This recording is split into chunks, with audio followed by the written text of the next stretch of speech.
Hello and welcome to the Nordic Mythology Podcast. I'm Daniel Farrand, co-owner of the company Horns of Odin, and I'm joined, as always, by Dr. Matthias Nordvig. Hello, everyone. So this time we're talking with Sierra White. Sierra's a drummer in, well, multiple bands actually: Oak, Ash, and Thorn, Harbored, and also Last Word. And aside from that, Sierra, you put on the online concert and sort of artist venue, or however you call that on social media, Death in My Metal, Not in My Streets, back in August on the 22nd. And the proceeds from that you donated to BLM in Denver. So Yes. yeah, welcome to the show. Thank you. Thank you. Thank you guys for having me. Yeah, I Awesome. mean, yeah, thank you for taking the time to come on. Obviously, you sound like a very busy person. A lot of music, anyway. Definitely, yeah. I mean, I guess the first question I want to ask is, how does it work being the drummer in four bands? Does like I guess I've never had a chance to ask a drummer this before. Is there like any jealousy between the bands, or do people get kind of uneasy? Well, not uneasy, but like I guess jealousy is the right word of like you being in the going and drumming for another band. No, I haven't run into that yet. Um, I just really just try to have my designated time for each band, and like for example, Last Word, it's every Thursday. Okash and Thorn is every Friday. Harbored, usually on Sundays, like one Sunday a month. So I just try to like prioritize everybody, and then spend my own time practicing the music. But it's got to be very organized So for sure. everybody gets a day of the week. Yeah, yeah, definitely. How about you, Matthias? Have you been up to anything fun? Well, I mean, all the regular stuff. I guess. Lately we've been both, I guess, dealing a little bit with the fallout from multiple episodes. We we start we started by being called all kinds of random slurs by right wing nitwits who didn't like our episode on uh, non-binary genders and transgenders in the Viking Age. The possibility that it could have been homosexual Vikings, and yeah, then now we're dealing a little bit with some backlash from having Jack Donovan on our podcast. Although I would say that the backlash that we're getting from the crowd that aren't happy with Jack Donovan's appearance on our podcast is a lot more well founded and articulated in the sense that they've actually done research. They're not just calling us cucks or libtards or something like that. So that I mean, I appreciate critical feedback here. Indeed. Yeah, it's you can definitely tell the difference in the in the response. Like you say, one was very kind of abusive and calling us idiots, and some ridiculous comments about being thrown in bogs and all sorts of stuff. And then, like you said, the other one, at least it's articulate and expressing their opinion in the right way. If you're going to get feedback, then a nice email, expressing why they feel that maybe you shouldn't have done the episode, or that's the way I would prefer to get it. Very much agree. Yeah. Yeah, no, it's it is what it is. We try to offer certain different perspectives on this podcast, and this time we have Sierra here, and we're really happy to have you here, Sierra. We really want to hear Thank you. Yeah, about I'm the stoked. things that you have been doing with, especially like. Death in my metal, not in my streets. Do you want to Mhm. tell us a little bit about what that is? Like, what Yeah, happened here? absolutely. Sure. So like a lot of people, 2020 for me has been fucking. I don't want to say it's been all bad. It's been a lot of good too, but it's just been completely uncomfortable, and just a lot of things that were normal or normalized are not anymore. And one of those things for me is just the topic of racism, overt or covert racism. Me being a mixed person, I have a white mother and a black father. I have always kind of been in the middle, I guess, as far as how I feel about those concepts. Like it's always been there, but I've never spoken out about it until this year, until now. And what really was the last thing that just got me was the death of George Floyd. That's really what kind of sent me over the edge with the whole thing. And that was the reason why I wanted to do something. So it on that, like it wasn't I don't really care the kind of person that George Floyd was. A lot of folks justify his death saying that, oh, he was a bad person. That's I just still the don't most think that ridiculous was. thing. I know. I still don't understand why that could justify the way that he died. I mean, cops aren't supposed to take people dead. They're not supposed to kill the bad guys either, No, you know what I mean? So, no, I mean, that's what whatever. that's kind of like what I always said was that it doesn't matter whether he's the most evil criminal on the face of the planet. We've decided to live in a society where the people should be tried in a court of law, judged by the peers, and then Mhm. sentenced and given your and you serve your sentence. So the police are an arm of the citizens, and their job is to take literally just move people from point A to point B. So they will arrest them at wherever, and they will transport them to the prison for holding until they go to court. And it doesn't matter whether the other person spits at the police officer, swears, and does anything. Obviously, they shouldn't do it, but the police and should they're not. Like I say, they should be held accountable at a different level, and they have to.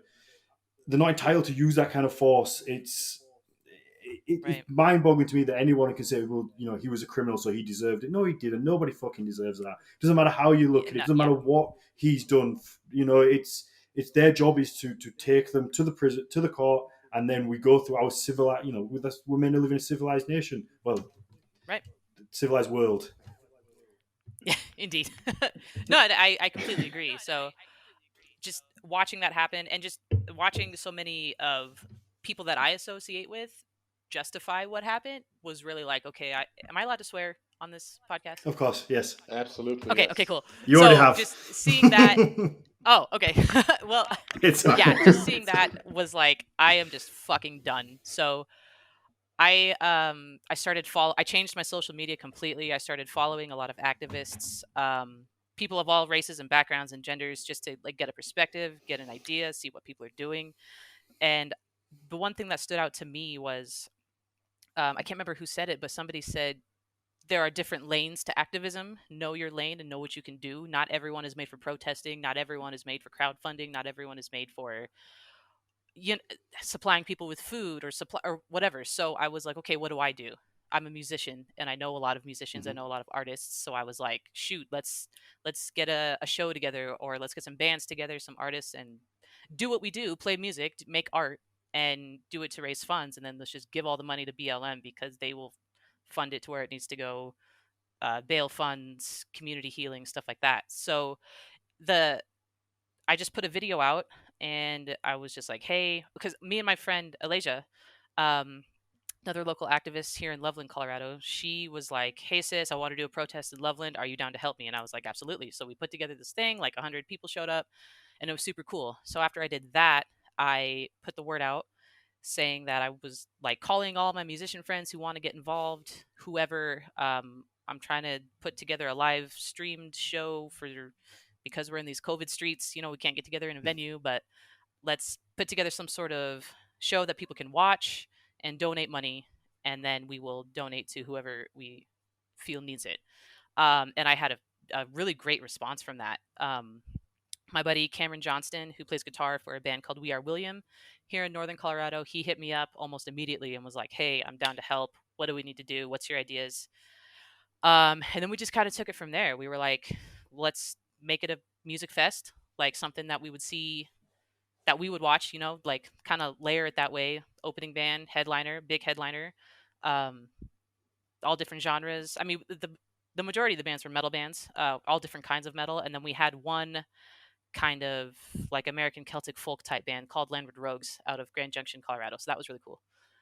But we just put the word out, and a bunch of people hit us up and said, "Hey, we're down." And then the ball just kind of started rolling. And since this was a fundraiser thing for the movement, for the Black Lives Matter movement, we wanted to kind of make it special in that regard. So I had the idea of bringing in people to do interviews in between the band sets, just so like you watch a couple bands and then watch some interview just of folks, different people in the scene who have different perspectives and representation all across the spectrum of people. So we had our good buddy James Boyd, African American gentleman who played bass for a band called Smack Factor, and then Alasia, my homegirl, who's also mixed. We had our buddy Mikey Stansel, who plays guitar for Legion. He is white and part of the LGBTQ community. And then our buddy Evan Salvador plays guitar and does vocals for a band called Pile of Priests out of Denver. And he identifies as white and is cisgender. So I like specifically wanted a perspective, and then I interviewed as well. And I just wanted a perspective from every single one of those people, since we're all kind of different. We're all sort of on the same side. So I wanted to kind of highlight that and kind of make it more inclusive, because I know that's part of the misconception of Black Lives Matter, that it's like only for Black and colored folks or only Black and brown people, and that's couldn't be further from the damn truth. So I really wanted that spectrum of people in there talking. So we had that, and then we also had artists, local artists like tattoo artists, photographers, visual artists, painters donate pieces of their art to the cause that we kind of used as a way to promote the event. So they donated pieces. We made a flyer for each piece and said, "Hey, buy this for $20, buy this for $200, whatever it was. All that money goes to Black Lives Matter, and then you get this sweet piece of art." And that was actually my homegirl's idea. Her name's Allie Tuttle. She's a tattoo artist at, I believe it's Dark Space Art Collective, Dark Space, something in New York, Troy, New York. And that was her idea, to get some visual artists in the mix. So we had a bunch of our artist friends give us a bunch of sweet art, of which we found a home for every piece. And then it just kept rolling. Like somebody was like, "Hey, do you guys have t-shirts? We want t-shirts." So we were like, "Okay, shit, I guess we're gonna make some fucking t-shirts." And then we did a pre-order thing for that, and that we sold almost 80 shirts, which was great. And then the guys in We Are William cut everything and put all the footage together, ran the stream on the air day, and everything just went swimmingly. All the bands did really well. Everyone sold some merch. Everyone sold art. We got a bunch of Just Because donations. The chats in the live stream were it was great. It was just like being on the floor of a venue during a show. You know, people were like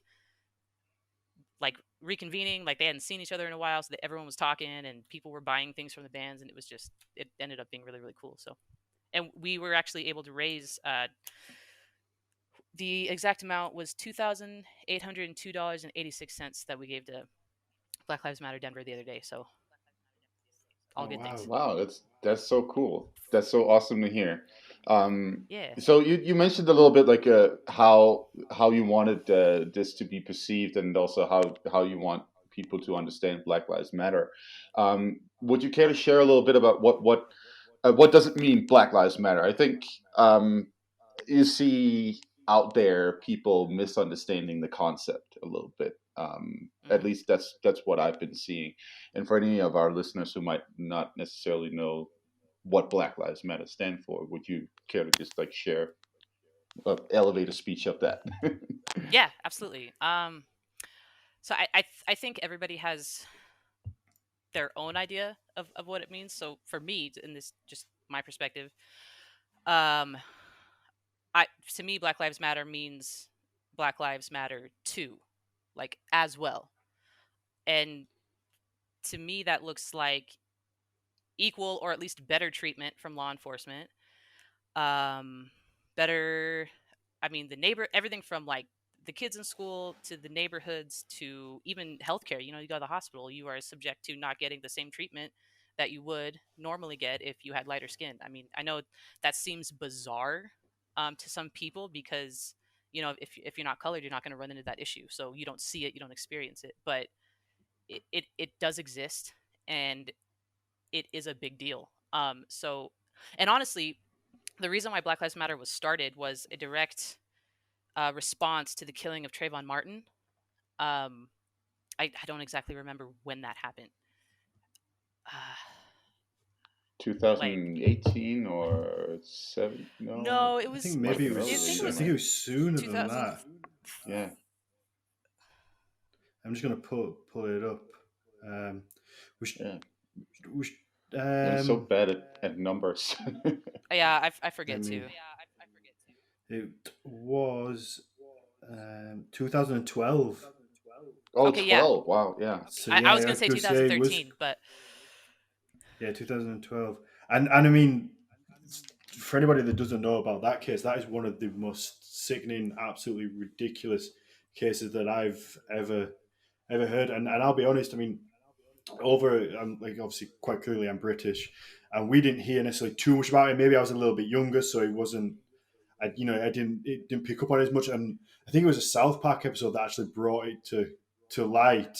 And really, South Park did like a wow. parody episode on it, and it was like the premise was so ridiculous, but I'd seen enough South Park that I knew that a lot of it was, a lot of the stuff they did was based on some kind of like real issue. So I kind of like looked at it, and then I was shocked at how close to the truth there, like what seemed like a ridiculous kind of over exaggeration of the situation. And by the time I'd read the real case, I was like, fucking hell, like how does this even happen? Like how is that allowed to happen? How is somebody allowed to walk free from that as well? I don't know if you want to give a moment just to kind of give a quick recap of the story for people who don't know it. To be honest, I just know that it happened. Um, I know that Trayvon Martin was very young. Mm-hmm. Um, I believe he was playing with a toy gun, right? Yeah. Yeah. Okay, Yeah. yeah. No, So he was had a toy gun in a park, and somebody reported him for that, mhm, basically. right, yeah. And I know he was very young. Um, and really just the reason why it was so shitty was just because, I mean, we've seen. I don't even know how to word this properly, but we've seen other situations where folks who have weapons who know for sure that they have real weapons be apprehended in a way that is way more civil, like they might get tased, tackled, and then handcuffed, and then boom, we're onto the jail, we're onto the courtroom or whatever. But I mean, Trayvon Martin didn't even have that chance.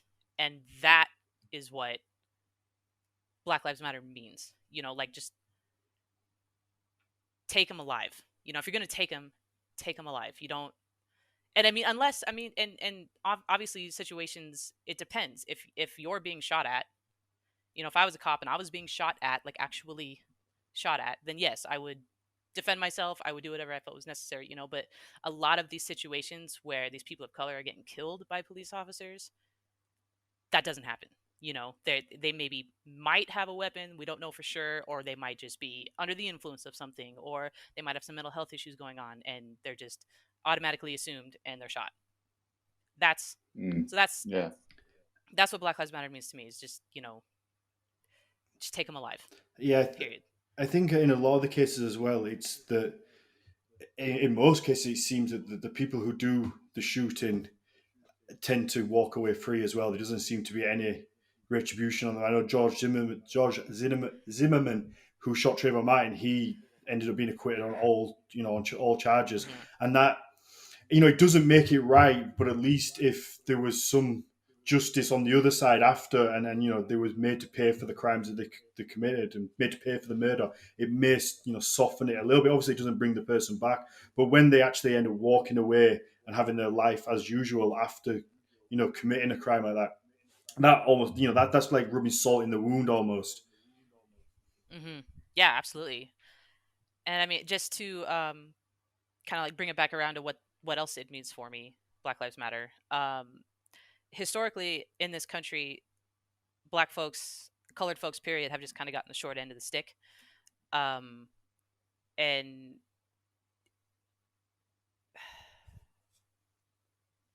where was I going with this? I mean, since we were brought here, right? we were brought here to build a country without payment, shitty treatment, um, and that sucks. And that in a lot of ways, those systems have kept up. They just have different names now. You know what I mean? And it would be amazing to just see all that go away. Um, and I mean the what is it called? I think it's the school to prison pipeline. I read about that the other day, and Mm. that's just insane. Or the fact that there's still like for-profit prisons, Yeah, I think the prison where system is one of one of the prison systems is one of the major things for, especially as like say again as a Brit looking from the outside, the fact that prisons can be ran for profit, and right, there's benefits from having people in there. It's insane for us to look at. We kind of go, well, what? How is that even allowed? And it seems like from the end of slavery, what happened was people, slavery didn't end; it just shifted and took a different face in the form of prisons. And I think we've mentioned it on the podcast hmm before. There's a Netflix documentary called The 13th, which explains how that happened in such detail, and they really deep dive onto the issue, and it's an amazing documentary for anyone that hasn't seen it. Yeah, it's on yeah, Netflix. Mm-hmm. Yeah, no, I want to add, like, as a Scandinavian, I mean, I come from one of these cozy little countries where we don't have a lot of crime and we don't have a lot of problems in general. There are reasons for that. We've organized society to avoid those kinds of things. We're getting these problems now more and more. What we're seeing is a tendency to blame immigrants for that, and the fact of the matter is that the actual thing to blame for that is for-profit systems taking over what was previously state run systems in different ways. That's the main reason. And yeah, some might politically disagree with me on that, but they're wrong. Period. Um, period. Here but we go. no, Here we go so again. That's what's going to get us in trouble this week. oh yeah, absolutely. Right. But no, like so for me, hearing about these things and learning about these things is mind blowing. Like that these structures exist, and those are the conditions that people live under, simply because they have another skin tone. Mhm. This is beyond me. I am familiar with some of the aspects of this from my home country, Denmark. Um, my Several of my very good friends, oldest friends, are mixed race themselves, and yeah, growing up, hanging out, being teenagers, hanging out on street corners and that kind of stuff. I've seen some of this like affect them in different ways, and thought to myself, well, yeah, we're in a predominantly white country, so yeah, some of this will of course happen. They will be treated differently, and so on. But yeah, no, this is just I just don't I don't have words for it. I think it's so fucked up, to be Yeah, honest. yeah, it's Yeah, I wild, mean, and I think no, go on. no, okay. I was just gonna say, like, it's just been amazing to see um, how many people on the outside don't believe that these things still exist just because it doesn't happen to them. And that's been one of my biggest takeaways from this year is that there are so many people, I mean, in my circle, in my family, people that I associate with, who are taking the stance of like, oh, just don't break the law and cops will leave you alone, or you're looking for that and that's why you see it, and Mhm. all of these things. And there's just that just hits me like in my bones so much, because it's baffling to me that some people can sit there and invalidate someone else's life experience just because it's not the same as their own. You know, Well, you see, Yeah. I can't. you see it time and time again on kind of on Facebook or whatever, where people make their opinions, and it's like, yeah, you say they've either done something wrong, or I guess like black people are being oversensitive. It's not really happened. They're kind of looking, they're looking for situation. It's like, well, how about for a second you just think maybe, just maybe, they're fucking telling the truth. And imagine like that situation. Like, why do you have to go to this position of, well, oh no, it's not real. Just because like a white person, you don't suffer from that doesn't mean it doesn't happen to other people. And maybe if you listened to what they say and you took the time to kind of go and listen to the situations, then maybe and just say, what if they are telling the truth? Then it's a big fucking issue. So how about you just listen rather than dismissing and going, oh no, it's not true. But on the flip side, what if it is? And it's a fucking big issue if it is. So just, and like I say, it's just mind-boggling. And especially when I talk about this, so I end up ranting and rambling because my brain's working at such a speed. I'm kind of like, but how the fuck is this even a thing still? Like, what? And I get frustrated and the words don't come out. I'm like, ah. Yeah, it's maddening. No, that's a good point.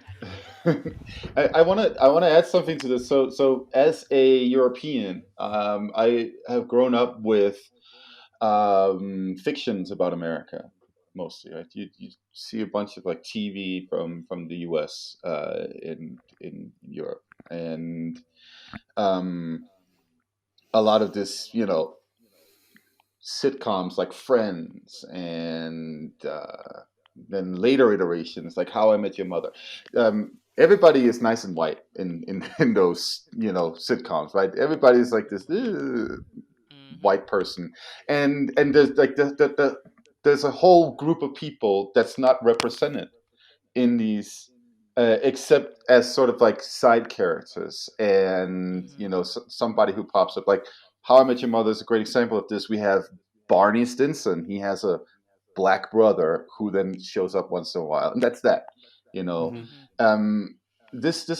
This gives us a very skewed image, I would say, of like American society in general. Like there's a lot of things that I've had to like relearn about American society. And all the different peoples that are actually involved in creating this society and making it what it is. And also, that is a very polished image that you get of the U.S. from shows like these. It's an image that actually very much resembles the kind of lives that we have in Scandinavia. And that's the interesting thing.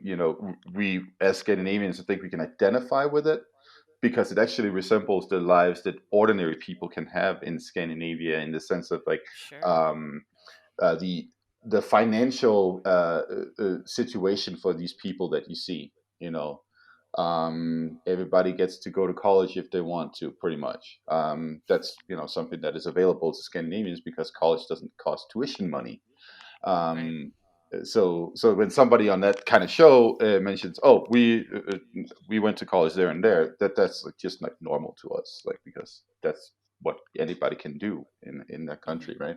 That comes, of course, from the structures that have been created in those societies. There are certain things that are available to people that aren't available to people here in the U.S. And for me to like experience American society as living in it is an entirely different experience. And this, I think, is an important point to Europeans who are listening to the show. That the reality on the ground here is so much different. Like it is so much different. I have never had that, like, I've never seen as many cops in the streets as I have seen here in the U.S.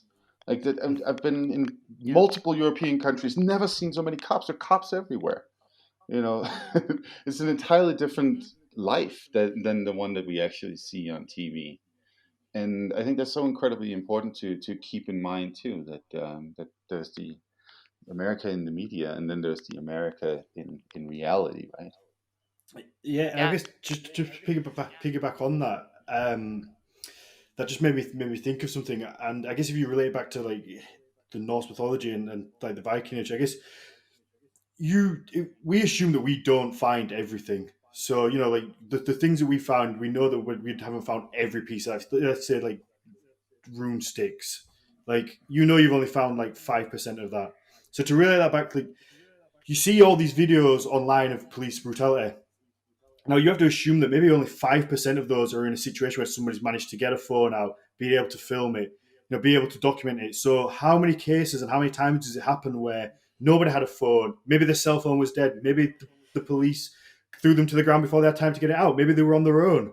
So there's all these times that don't get documented, and that's the scary thing. Mm-hmm. Mm-hmm. Yes, and that is one thing that my buddy James Boyd touched on in his interview in the Death on My Metal, Not on My Streets show. That he said that exact thing. If we see all this shit happening now, what was happening back before everyone had a camera in their pocket? I mean, historically, decades long, like generations of this shit. It is super scary. Yeah, I think to some people they almost have this mentality like it's a new thing. Like all of a sudden in the last few years, like this police brutality has just popped up out of nowhere, and it's like, well, no, it's that everybody has a video camera in their pockets, or usually like in their hand, probably like 95% of the day, and Oh yeah. they're able to document it, and that's why you see it. It's not because it's just suddenly started. Yeah, it's crazy too because I recently got in touch with my family on my dad's side, my black family. I grew up not knowing them, so that's another huge thing about this year that's just been done loads for my sense of identity. But I was talking to my grandpa, and he grew up in the Carolinas, and then moved to New York. I can't remember how old he was, but I mean, he grew up in the Carolinas, and he told me just kind of in passing one time we were on a messenger video chat, and he was like, we were talking about a certain topic that led into him saying, yeah, back in the day, you didn't know who you were talking to during the day face to face that were wearing the sheets at night. And he said that he would have to, that he's literally run from Klan members before. And like he's had to run for his life. And he's almost 80, Mm-hmm. So I don't know, maybe he was in his 20s, maybe he's a teenager when this shit was happening. Like Yeah, I it mean, just blows my mind. you only have to look back to, like at the dates of some of the Klan lynchings, and they weren't that long ago.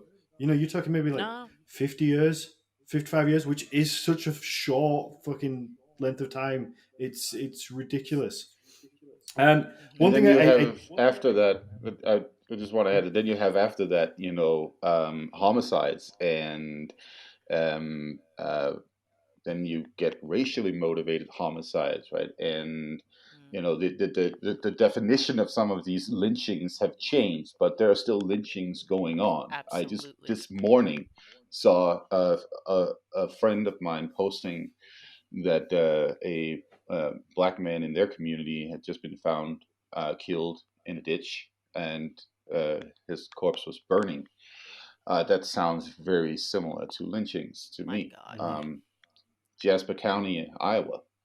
So that's yeah, that's the so kind of stuff these, that doesn't these necessarily make it to mainstream media in the yeah, UK as exactly. well. Like Yeah. you, the big stuff happens. Obviously, like the George Floyd killing that sparked a protest around the world. That obviously makes it to BBC. But this it's not even small isn't the right word because it's not a small issue. But like because maybe it happens so often, that doesn't make worldwide news. So people don't realize that stuff is still going on. No, and Yeah. exactly with this case, what my friend shared on Facebook was that this was being treated as a homicide, right? So a homicide just means somebody killing somebody, right? Mm-hmm. We're not talking about motives here, but I mean, kind of looks like something that should be Mm-hmm. looked into in terms of Certainly. a lynching case, if Yeah. you ask me. But yeah, no, like these kinds of things are happening still. And Yeah. my home country Denmark had a lynching happening not so long ago. A person of mixed racial background was killed at sort of like a beach party kind of thing in on the island of Bornholm.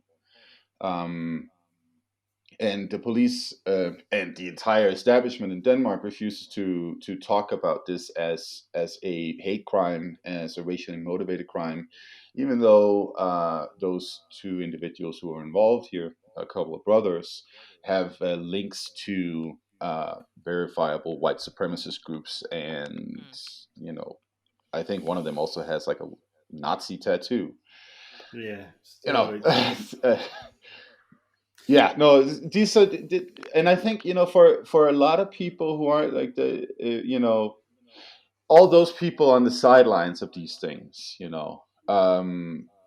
regular people out there, I think it's really hard to recognize that these kinds of things might be going on in their communities. I think that's the main problem here. That for that large group of regular people out there, it's really hard for them. As you were also pointing out before, Sierra, that if it doesn't happen to you, if you're not being discriminated when you go to a hospital, or you don't experience getting pulled over for being black in a car or something like that, right? Mm-hmm. Then you know it's really hard to wrap your mind around these things being like actually happening to other people, right? And I think that's where Mm-hmm. we're seeing a lot of dissonance. Absolutely. I think that's where a lot of people learn too. Because I mean, I am very much that way. I have to learn the hard way with all things. I don't. I will admit that I generally will not validate something. Just like knee jerk reaction, I won't validate it until it happens to me, until I experience it, and then I'm like, oh fuck, like shit. That was awful. That did make me feel like crap. That did that, and then everything changes. And like the best thing that I can describe that with is like, I mean, not to get super off topic, but like growing up, I never had anxiety, right? Never had any sort of problems with that personally. My boyfriend, all the time, anxiety issues, panic attacks, whatever, and I would always come to him with that aspect of like, you're okay, you're gonna be fine. Take a deep breath, get a cup of coffee, go take a shower, snap out of it. You just snap out of it. And he's like, it don't fucking work that way. You can't. I can't just snap. I mean, I can like I'm in doing therapy. I'm reading this book. I'm trying to do this, but I cannot just snap. And then I was like, the fuck you can't. Yes, you can't, And then it wasn't until Hmm. I started having my own issues with anxiety and having panic attacks, and my heart's racing and I can't think. And then I was just like, oh my God. First of all, I am so sorry. Second of all, yeah, this fucking sucks ass.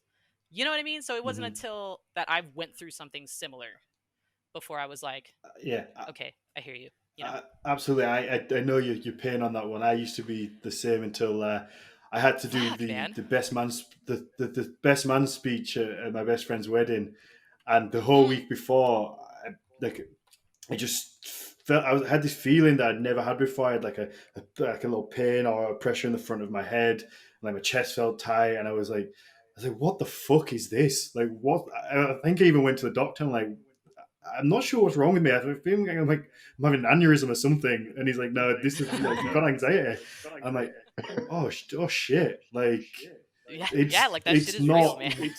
yeah, and that's it. And like not to downplay anybody that suffers with it, because but like you say, you don't until you experience it, you don't realize how fucking shitty it actually is.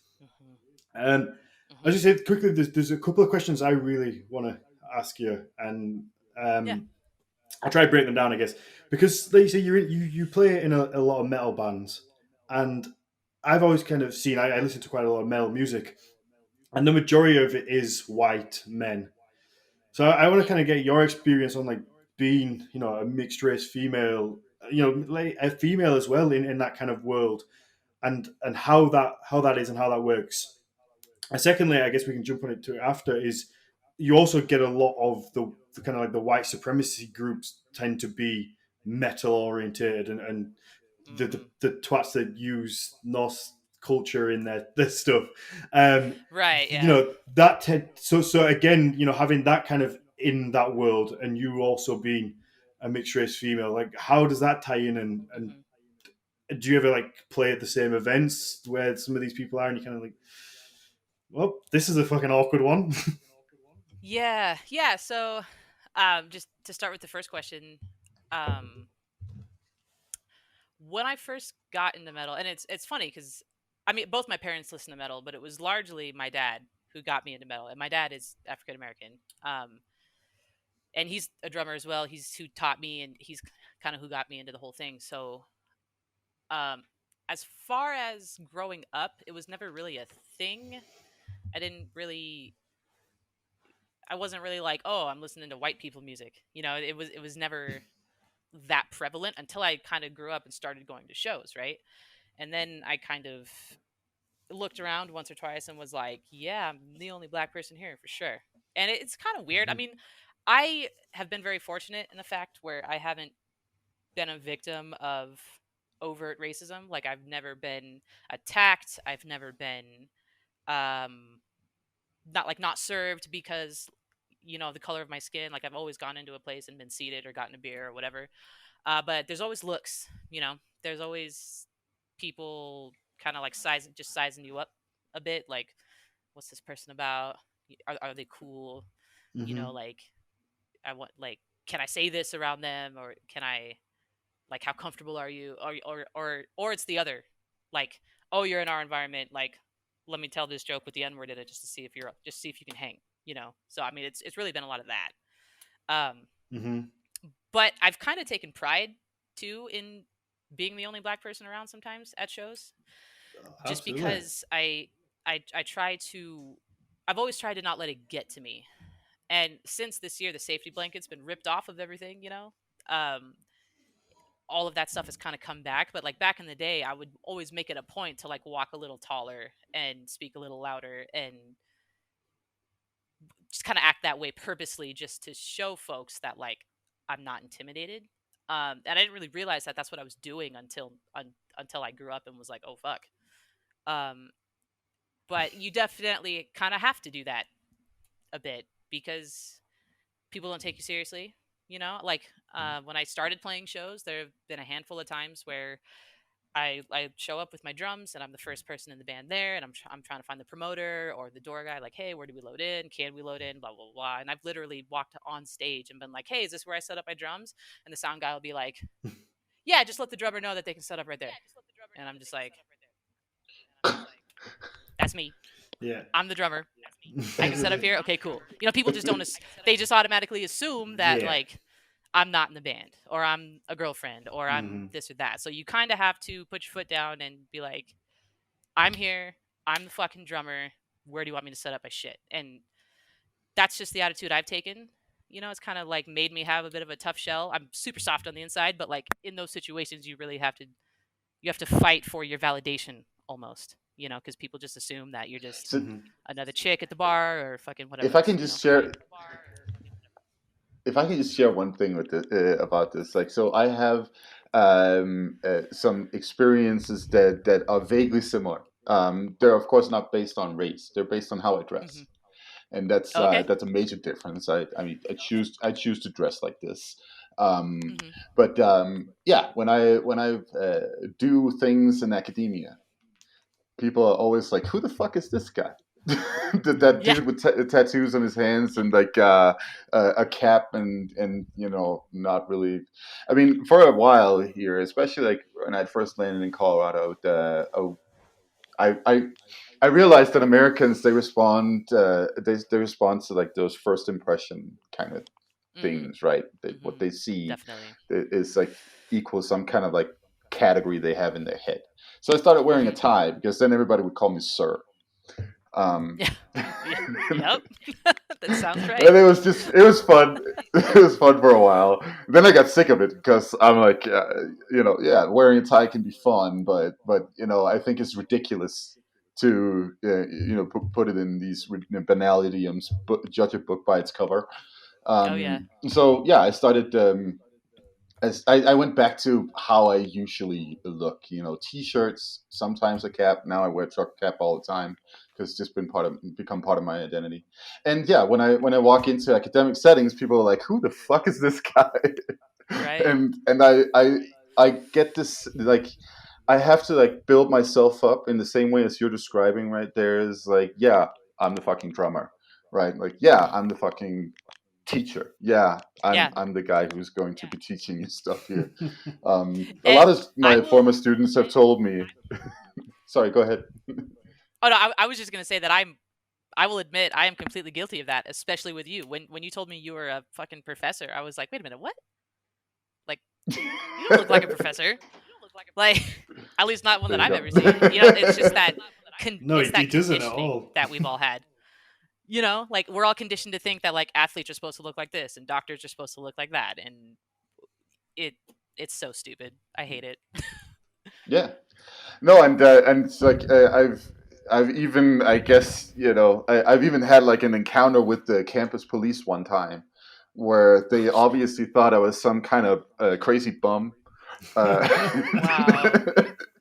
so That's so brilliant. what I used to do when I was teaching Danish classes, I would take my students out and walk around on campus and talk about things in Danish, trying to teach them basically the environment that they walk around in another language. And this one time, I was standing with them, and this was sort of like a recap situation where we had already learned a bunch of words, and I wanted them to remember them and trying to say them.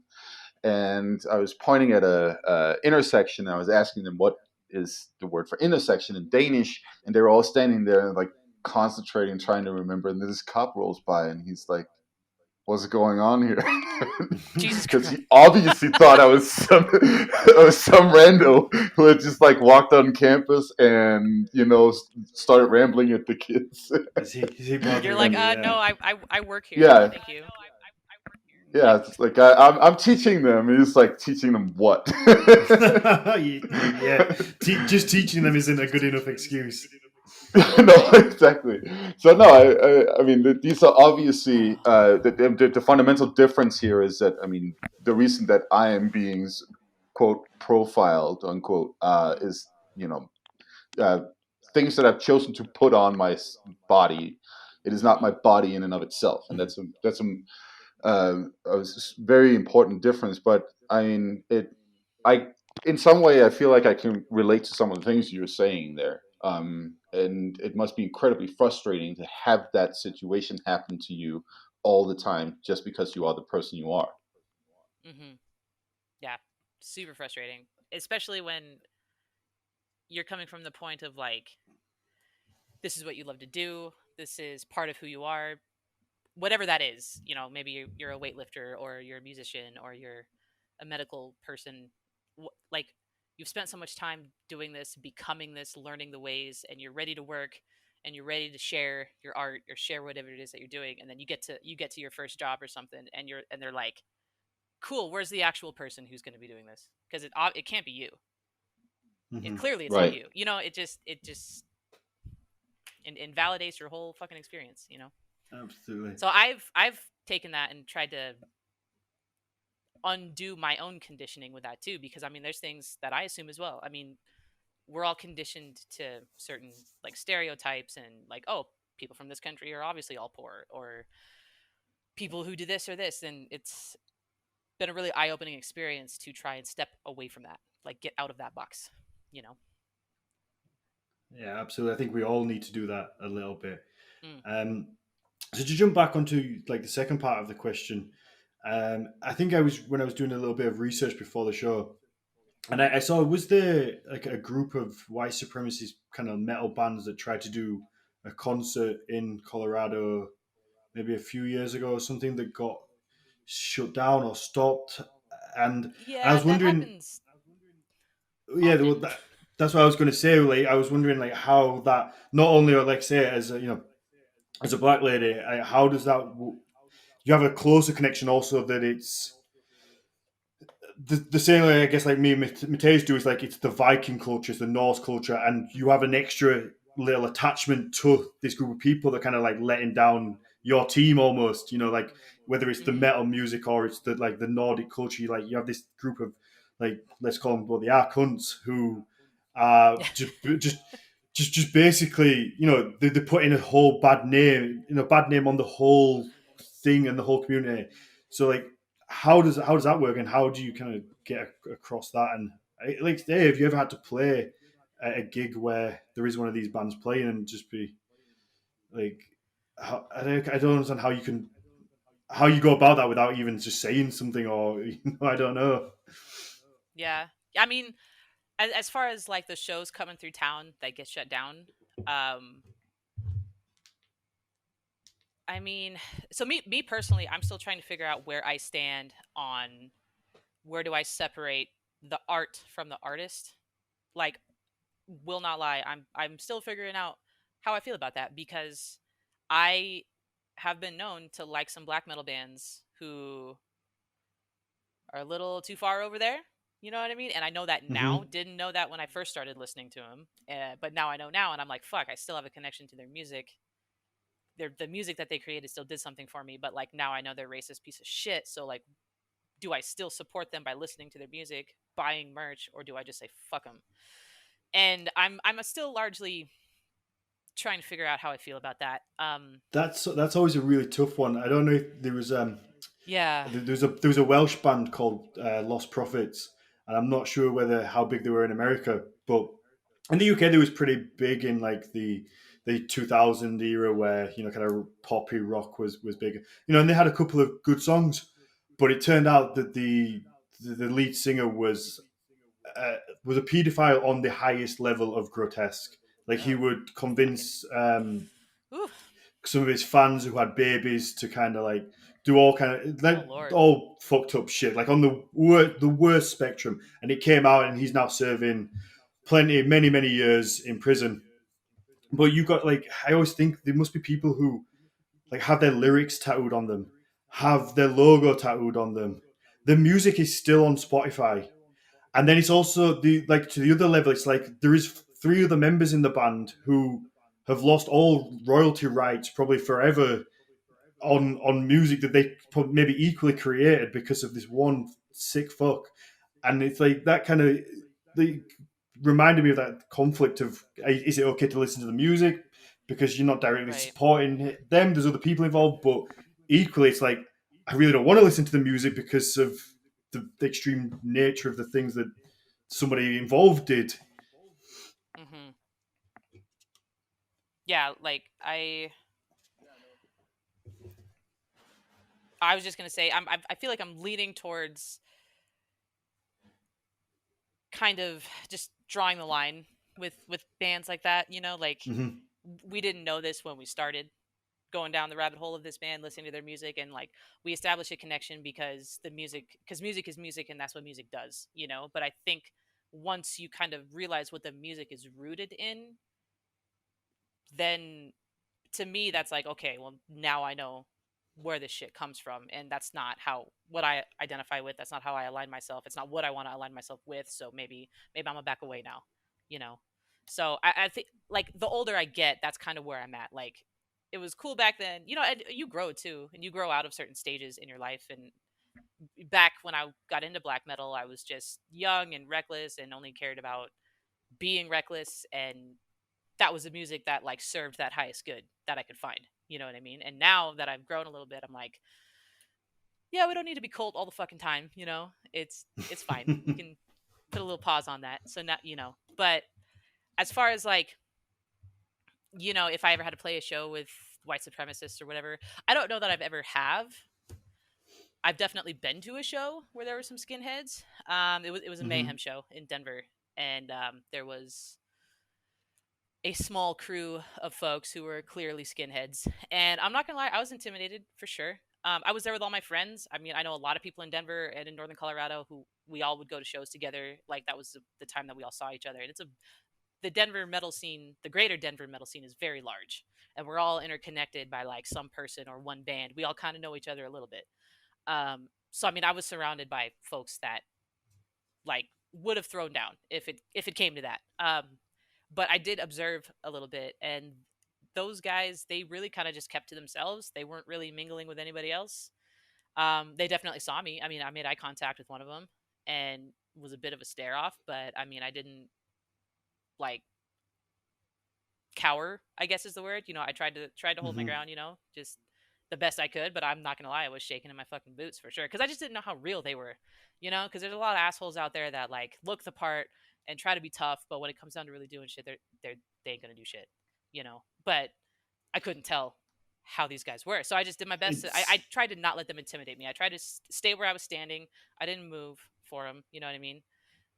They didn't really come too far near me, but I didn't want to look like I was running away, I guess. And that's kind of how I handled yeah. that. As far as like if I played a show, if my band got booked with another band that was like that and we knew about it before the show, I feel like we would definitely have a conversation and be like, "Hey, do we want to share the stage with these guys?" Cuz I feel like when you play a show, I mean, I don't know, depends on what level of band you are, but when you play shows on the lower level, the local level, I feel like there's more of a camaraderie there. Like we're all in the scene and we're all in this together, and you want to play shows with people that you enjoy being around.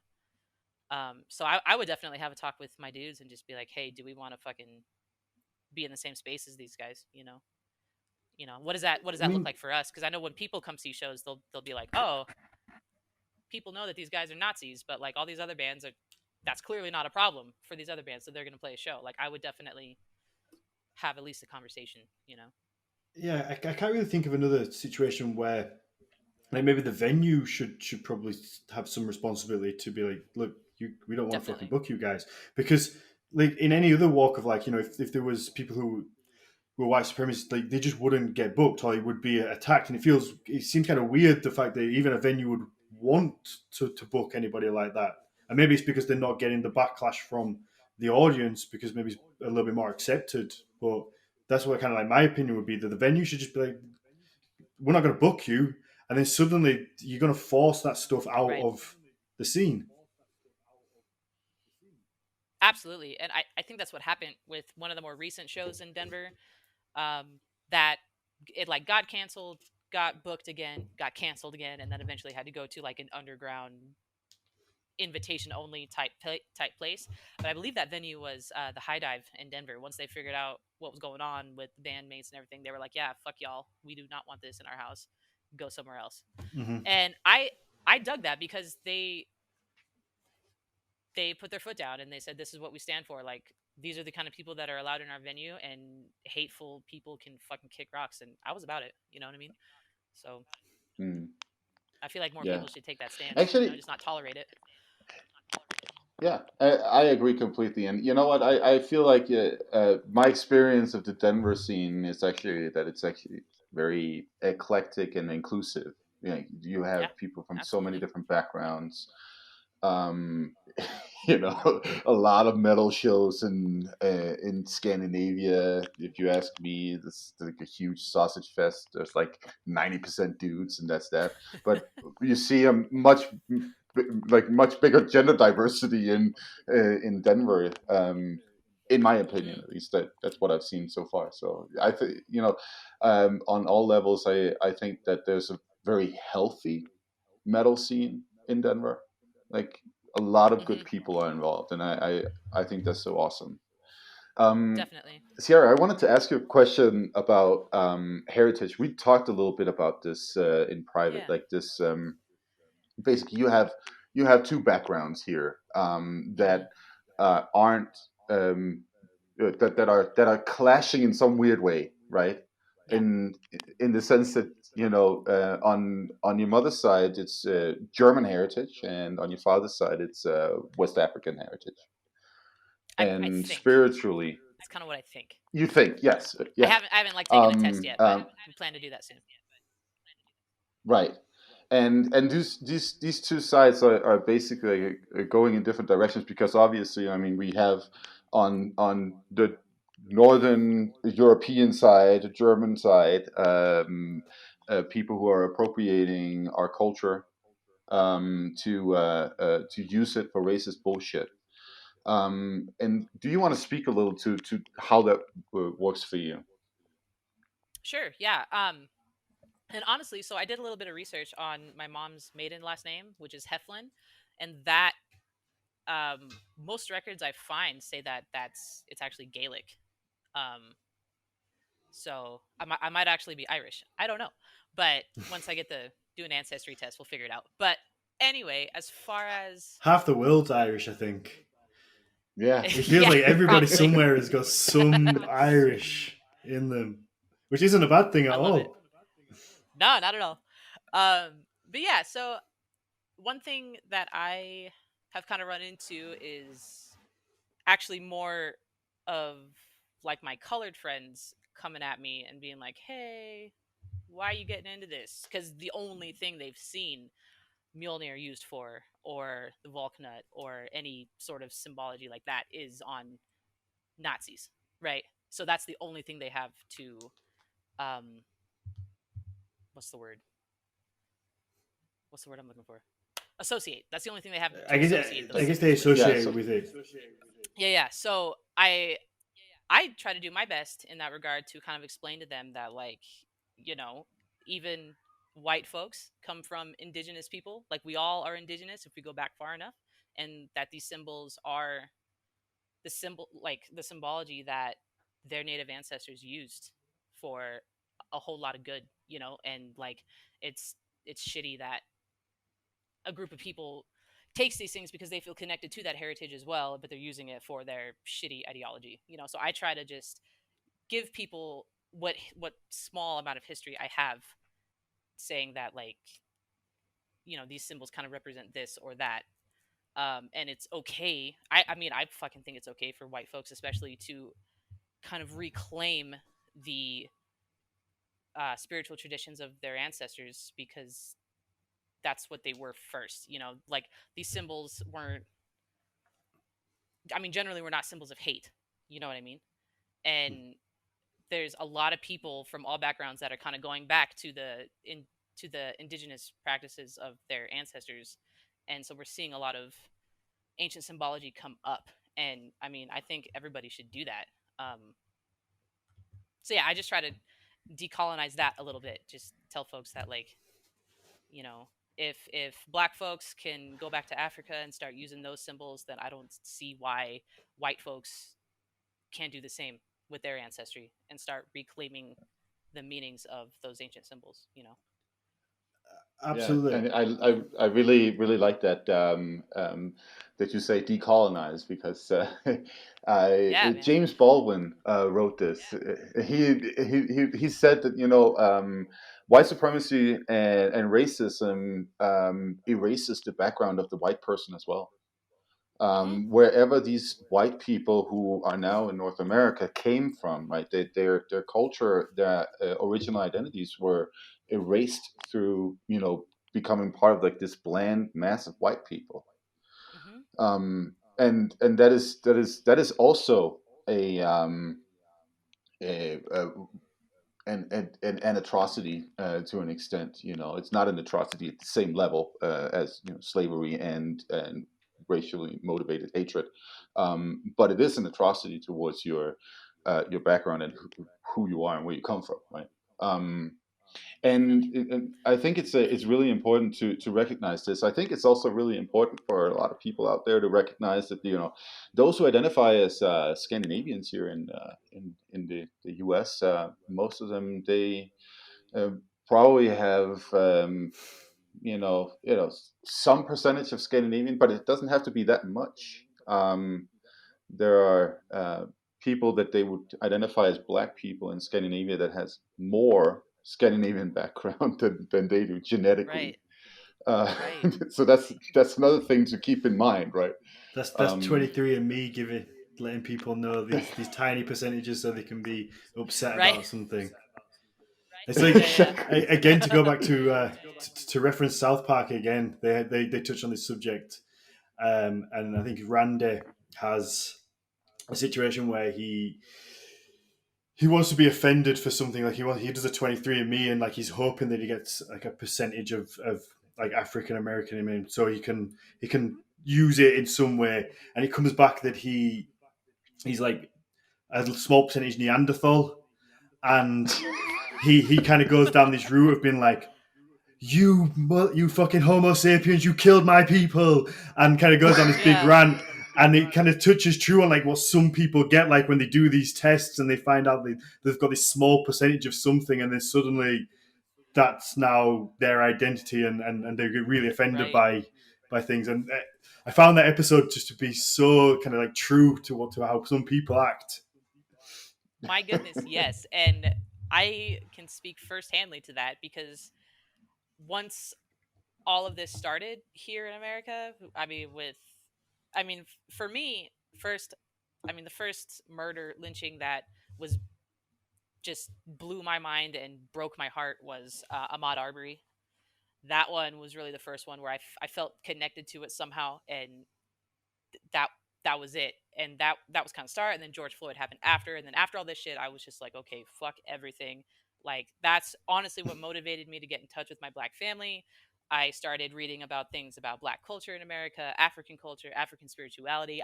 Everything became African to me. Like, for a solid 2 months, I just went down that rabbit hole and I explored that part of my identity, and that became everything. And it got to the point where, for me, I almost took it on too much. Like, kind of like what you were saying there. Like, I I learned about this part of my identity, and then it became everything, and then I like turned into this completely different person for a little while. um, I feel like that was necessary for just my growth, because I'd grown up not paying any mind to my Black heritage at all. But I definitely kind of went through that like awakening of like being Black conscious, and just, oh my God, the rabbit hole was freaking real.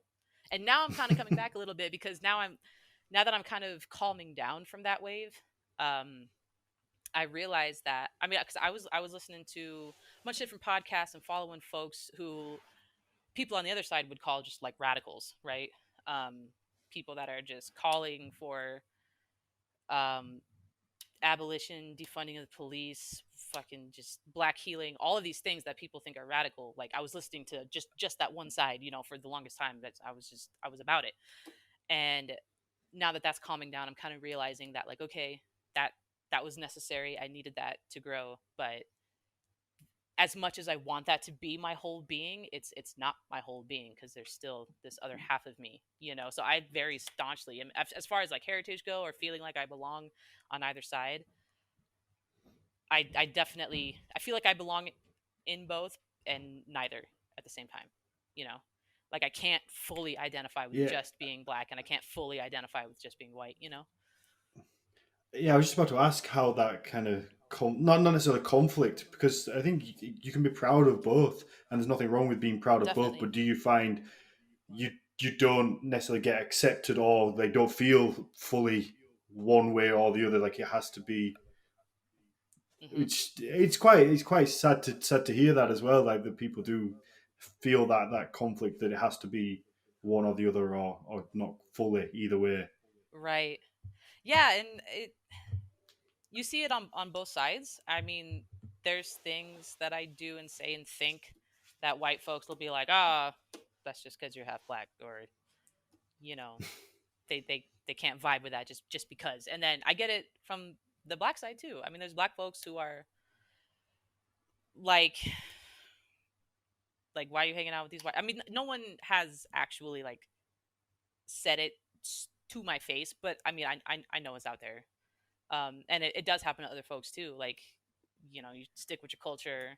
Why you getting involved with these other people or this type of music or whatever? Yeah, I just hate it. I hate it. So I basically, what I'm saying is, I do what I want. I do what feels right. You know, and that's So how I so feel. you should. I love to hear that. That's great. Absolutely. I Like, mean, it's been a there's so long many time fucking trying to cool figure out cultures. how I feel, but yeah, I Yeah. love it. No. So no. That's, I mean, this right here. I think, hits the nail on the head. You know, outside is basically telling you that you need to, like, either go in this direction or that direction. These are external processes that Hmm. are being forced upon you. Whereas you, as an individual, you want to define yourself as an individual, Yeah, like, and Hmm. decide, I go in definitely. this direction if I want to go in that direction. No, I completely understand that. That must be so incredibly frustrating. I mean, again, personally, I can relate to that on some level, because of my own identity in different boxes and outside of different boxes. Hmm. um, and yeah, no, that can be an incredible struggle too. You have, Yeah, and you have people you want to. Sorry, go ahead. Yeah. oh no, I was just gonna say, from the spirituality side of things, that's been an argument that I've been having with myself too. Because when I was, for a time there, I was identifying as heathen, and I was going to ritual often. I know I'm close with a few members of a kindred down in Denver, and they would invite us to whatever ritual they were doing. If it was like an open ritual to friends and family, like more than just kindred members, we were hanging out with them often, and I was really starting to like feel at home, feel like I had a place there in that spiritual practice. And then I I started feeling like I shouldn't be there, because when talking about spirituality for me, it's nowadays everything's very ancestral, right? And so I feel like I started feeling like, why am I here when my ancestors were over there? But again, some of my ancestors were on this side, sure. So I do feel like I have a spot there, but I felt like I didn't fully belong there because I have this other side that's like pulling me this way, like, no, you should be doing this.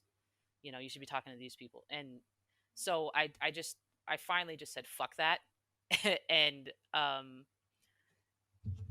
have begun honoring both sides and honoring whatever those sides are. Like I said, I don't really know, like, bloodline wise where I'm from yet. I still would really like to figure that out. But as far as, like what gods or what holidays or what anything like that, I found that they are largely very similar, but I vibe with both, and I do things with and for both now, because I have to, because I am. And can I also like, that's my experience. Yeah, and may I also just, now I'm getting excited. May I just offer some research and stuff right here? Okay, so Yeah. for those who aren't aware of this, but in the German area, in the Rhineland area, we have evidence of the existence of Isis cults in the Roman Iron Age. So that's in the 300-400s.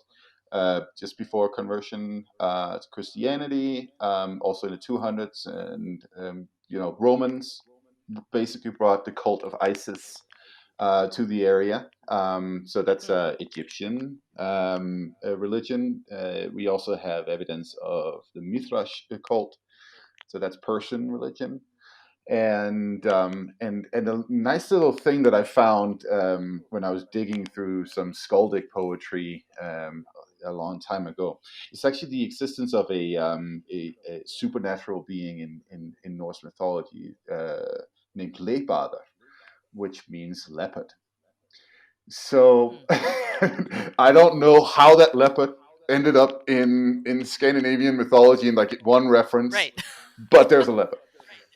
Nice. So those who think that Viking stuff or Nordic mythology, Germanic stuff is just all about like that little spot up in Northern Europe and nothing else, please revise that thought, because it is more mixed than you tend to think. It is later interpretations, 19th and 20th century interpretations, that really sort of like limit us culturally to like one spot in Northern Europe. And I just want to put it out there that that there's a potential for so many different connections and directions and mixing in general. And yeah, so and I totally understand the conflict that you've experienced in that regard, but for me it like makes total sense that you would bring both in, and that they would become your personal expression of spirituality, of course. Like that's like a definitely. no-brainer to me. It's a lot of the same too. I don't want to, like, I don't want anyone listening to I don't want that to piss anybody off and just like water either side down with anything. But I mean, that's what we do now. We just piss people off all over, so don't worry about it. Okay, cool. Well, fuck them. So that's like our thing now. So awesome. I mean, what I've realized though is that, especially from any indigenous group of ancestors, I mean, everybody just their spiritual practice was the personification of nature, right? And so largely across like the spectrum of spirituality, there's a lot of the same concepts, just with different names, right? Like different gods and goddesses and energies, and a lot of similar stories. And so that kind of brought it home for me a little bit. Like, maybe I'm worshiping the same thing. It's just these people called it this and these people called it that, So that really kind of helped. So merge. I'm just gonna have to jump in and be really rude, and we're gonna have to wrap this one up. Just for the fact, It's all good, man. for the people that are watching, they'll notice I'm sat in a hotel room. We've come and done the stone lifting tour that we mentioned on the last one. And we got back to the hotel, I think it was like 4:30. We were recording at 5. So the two guys I'm sharing a room with, I kicked them out, and they're still mucky and sweaty from the day's stone lift wandering around the hotel gardens whilst we record the podcast. So I feel rude to kind of just leave them out there. So I don't want to be rude, and of course you're welcome back on any time. I'm just awesome. Yeah, dude. I would love to continue. I'm just a bit cautious of the looks they're going to be getting, where walking around in mucky kilts, kind of with chalk all over the hands. I mean, I'm sure they've found a bar by now, but hey, you're in Scotland, man. That's it. Yeah, no, exactly. Yeah. So no, this was lovely. It was, like I say, it was a great challenge. It was great to hear like the different perspectives on things. Yeah, awesome. Yeah, no. This was like kind of the first time that not the first time I spoke like this openly about it, but like on a platform that other folks are going to be listening to and stuff. So I hope that it helps open folks' minds, I guess, to the possibility of other realities that people experience and stuff like that. So yeah, no, I want to. Yeah, I want to totally thank you for coming on and talking about these experiences. I mean, they're also very personal experiences, so it takes courage also to get on a podcast to talk about them. So thank you so much for sharing your experience here, Sierra. For sure, yeah. Thank you guys so much. I had fun. Absolutely, yeah. Last couple of things for anybody that wants to watch the video episodes. We have our Patreon that's now live. All the videos will be on there. There's a bunch of other different perks, and that's Patreon/Nordic Mythology Podcast. And it just helps us buy new equipment. It means I can hopefully buy a new camera so I don't look like a red fit. And my face looks the same colour as my t-shirt, which is bright orange. So I don't really know what's going on there. That may be from the lifting stones or what. I think I need a sleep. So Sarah, if you want to let people know like where they can find you, if you want to go back over the band names again, so people can give them a Google, check them on Spotify, Yeah, for sure. So my name is Sierra White. I am on Facebook. You might run into a page called Sierra White Official. That page might still be up. That was just kind of like a drumming artist page that I had. And Sierra is spelled with a C, Cierra. So you can find me on Facebook there. On Instagram, I am at Sierra Drums. And then again, my bands are Oak, Ash, and Thorn. You can find us on Instagram at of Oak, Ash, and Thorn. Last Word, you can find us on Instagram at Last Word Foco, Foco. And then Harbored, you can find us on Instagram, Harbored_music, and that's HARBOURED. And the same on Facebook.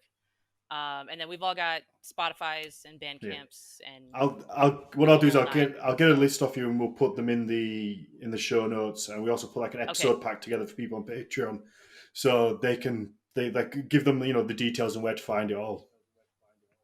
Awesome. Yeah, that's wonderful. Great. So Matthias, where can everyone find you? Well, you can always find me on Instagram. You can find the Nordic Mythology channel on Facebook. And let's see. You can also always check out my website, NordicMythologyChannel.com. And yeah, I think that would be it. Yeah. Sweet. Yeah, so you can find me at Horns of Odin on Instagram, or my personal one is D_Farrand1. Unless you want to hurl abuse at us, in which case, please don't use that. Or just don't. So, no, thank you very much. This has been fun. Like I said, you're welcome back anytime, especially if you do get around to doing the ancestry tests and find a little bit deeper on what they are. So that would be fun. Yeah, actually, I would just want to add one thing when it comes to this whole thing of genetics. So recently, there was just a new huge genetic study done on Vikings. They found out that my ancient Viking ancestors, they were much more mixed with the Southern European and Asian genetics than previously assumed. So yeah, that's nice. Something that we are going to be digging into hopefully later on this podcast. So absolutely, yeah. Awesome. Yeah. Awesome. Thank you very much.